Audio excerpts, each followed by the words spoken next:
आपको कैसा लगेगा अगर मैं कहूँ मंदिर में बजने वाली घंटी सिर्फ आस्था ही नहीं है बल्कि एक साइंटिफिकली डिजाइंड मेडिटेशन टूल भी है। हम अक्सर सोचते हैं कि साइंस और ट्रेडिशन एक दूसरे के अपोजिट हैं, लेकिन भारत की एंशिएंट कल्चर शायद इस साइंस को बहुत अच्छे से समझती थी। ज्यादातर लोग मानते हैं कि इससे माहौल प्योर होता है और मन एकाग्र हो जाता है, लेकिन आपको कैसा लगेगा अगर मैं कहूँ ये साइंटिफिकली डिजाइन मेडिटेशन टूल भी है? तो क्या आप मानेंगे? ये एक रिसर्च आर्टिकल है जो फ्रंटियर्स इन न्यूरो साइंस में पब्लिश हुआ है। इस रिसर्च के अनुसार जब हम एक स्पेसिफिक फ्रीक्वेंसी की आवाजें सुनते हैं तो हमारे दिमाग में थीटा वेव्स की एक्टिविटी बढ़ जाती है। थीटा वेव्स यानी ऐसी वेव्स जो ध्यान और स्पिरिचुअल शांति से जुड़ी होती हैं, जो मन को काम और हाईली फोकस्ड बनाती हैं। मैं यहाँ कुछ और रिसर्च आर्टिकल्स शेयर कर रहा हूँ जिनका कंक्लूजन भी ऑलमोस्ट सेम ही है।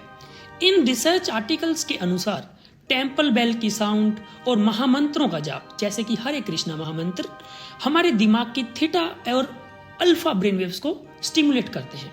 थीटा वेव्स मेडिटेशन और डीप मेंटल कामनेस से जुड़ी होती हैं, जबकि अल्फा वेव्स एक रिलैक्स्ड और पीसफुल माइंड स्टेट को रिप्रेजेंट करती हैं। दैट मीन्स जब हम मंदिर की घंटी बजाते हैं या मन से मंत्रा चैंटिंग करते हैं तो हमारा ब्रेन धीरे धीरे एक फोकस्ड और माइंडफुल स्टेट की तरफ शिफ्ट करने लगता है, जहां ओवरथिंकिंग कम हो जाती है और मन ध्यान लगाने की ओर बढ़ता है। ये साइंस के रेजोनेंस ऑफ साउंड वेव्स के कंसेप्ट जैसा ही लगता है। इस कंसेप्ट को हम बहुत ही सिंपल एग्जांपल से समझ सकते हैं। जैसे कि हम वीडियो में देख सकते हैं, अगर हमारे पास दो अलग अलग ऑब्जेक्ट्स हैं और उन दो ऑब्जेक्ट्स की फ्रीक्वेंसीज अगर एक जैसी होती हैं तो रेजोनेंस के कारण दूसरा ऑब्जेक्ट बिना टच किए ही वाइब्रेट होने लगता है।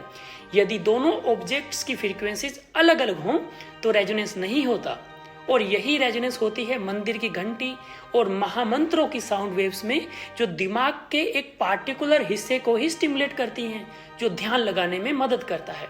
ये एक रिसर्च आर्टिकल है जो रिसेंटली IIT इंदौर ने पब्लिश किया है, जिसके अकॉर्डिंग जब इंसान महामंत्रों का जाप करता है तो उससे ब्रेन की एक्टिविटी में बहुत सारे चेंजेस देखे गए हैं।